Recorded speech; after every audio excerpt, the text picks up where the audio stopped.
Varomamuri. Tinotenda kumasangano akasiyana siyana vari kutiona muzuva ranhasi.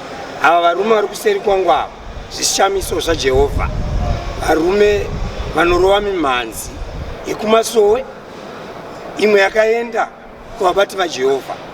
Tinotenda vateereri, inzwai zvatinazvo paHarare Central Prison. Jesu ndinokudana imambo, ndinokudana Ishe, ndinokudana imambo.